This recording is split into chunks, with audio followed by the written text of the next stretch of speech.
Ladies and gents, boys and girls, it's the franchise. We've got another triple U review. You know how I do it. Unscripted, unpolished, unprofessional. The most maverick of review formats on the internet. Probably does me no favours. Because I struggle at times. But let's get cracking on. XCOM.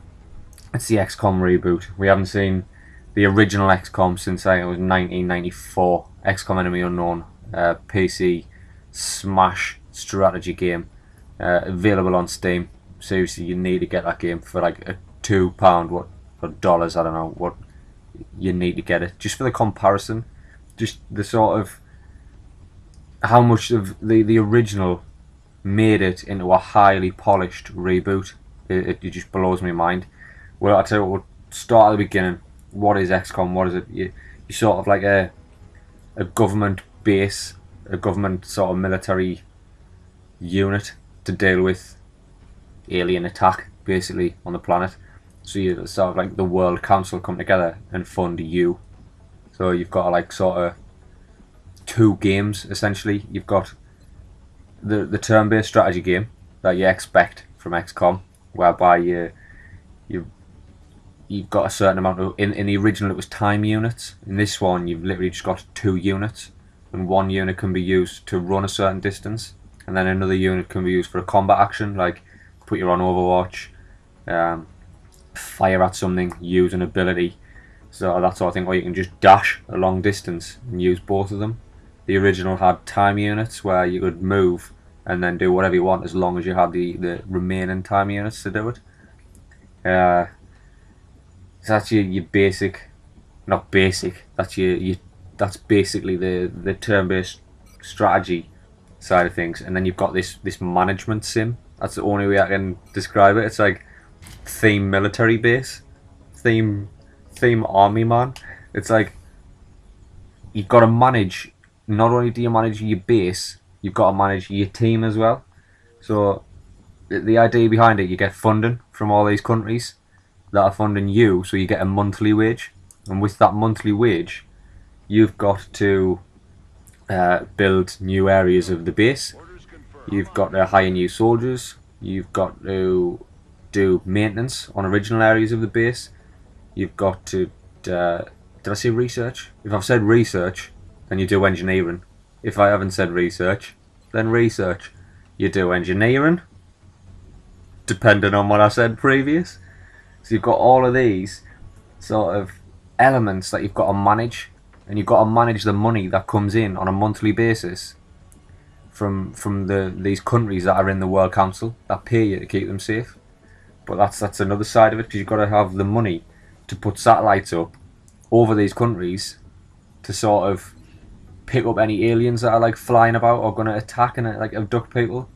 But obviously you don't start out with a great deal of money, so you can't get satellites up in space like really quick. So like the game's ran on a panic level basically. You probably saw like a shot earlier on where it was like a big world map. Not that's like the globe, but you saw like a big flat screen map where all the countries down the side and little bars there. You can see them there, like underneath where the name is. There's like 5 sections and only one of them's highlighted. That's the panic level. If that country gets too panicked, they'll pull from the council. Like if you don't help them, if they get attacked too often and you don't respond, or you don't put a satellite up to monitor like alien activity in their area, then they'll pull from the council and you'll get no more funding. It's like, I'm sure it's 7. Is it 7 or 8? If 8 or more countries are like panicked that badly to leave the council, it's game over for you. Like this game will just ruin your life. It really will, because it's so tough. It is so tough. Just, I don't know what's tougher. As you get later on in the game, when you're fighting sort of the bigger alien enemies, the bigger alien menace, I don't know what's tougher, like battling them, or losing men that you've renamed. You've put a lot of time and effort and you're like, yes, this is my man. I think I love him, but I'm not sure. I'm not going to tell him yet. He's got one more mission. He'll go out. Oh my god, he's dead. He'll never know. He'll never know how I felt.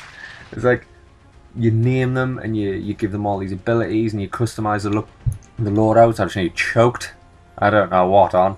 customize the loadout, customize the name, customize their appearance. You invest so much time in them, and then they just take a rocket out of nowhere. Alien activity comes up on the bottom of the screen, and there's a rocket out of nowhere, or a grenade. Just wipes them out. Really bad. But there's like an absolute load of different sort of abilities and unlocks you can get for all your soldiers. You start off as just a basic grunt, and depending on how they do and what the stats are, they'll be like assigned a different class, like assault or sniper or heavy. And from there, the more kills they get and the more XP they get from literally surviving missions and like killing aliens and stuff like that, you then unlock new abilities for them. So technically these soldiers, you turn them into super soldiers. If you can keep them alive long enough, you're turning them into just absolute brutes, like 5 or 6 Master Chiefs. They're unreal once you start leveling them up. Like, I've got a sniper at the minute who's just leveled up to the max, and I just sort of keep him at the back, away from bother, just headshotting as often as I can, and it just does the damage. Like, really cool. But like, you will lose men, so you invest all this time in them, you lose them, and that's like, I don't know what the hardest part is, managing a full military base, or just the grief of just losing men. Just an amazing achievement. But like, this whole turn-based strategy thing, it's like, I've still got the original on Steam. I bought it off Steam, and just, that was brutal. You got no sort of tutorial whatsoever, and it just threw you in at the deep end, and you were literally swim now or you will sink in the first mission. I'm not going to tell you what all these buttons do on the bottom of the screen, just get in there. And this game has managed to simplify it so much, yet stay true to the original. So you've got all these people like me who were fanboys of the original back in, like, I'm sure it was 94. I don't think I had it in 94. I got on board a bit later than 94, but I'm pretty sure 94 was the original release date. You've got all these people from my generation who played that and are now playing this, and it's sort of fan service for them. But then you've got all these people like born post 94 who've never even heard of XCOM Enemy Unknown until now, and they've managed to simplify the game enough yet keep it so true to the original for the original fans.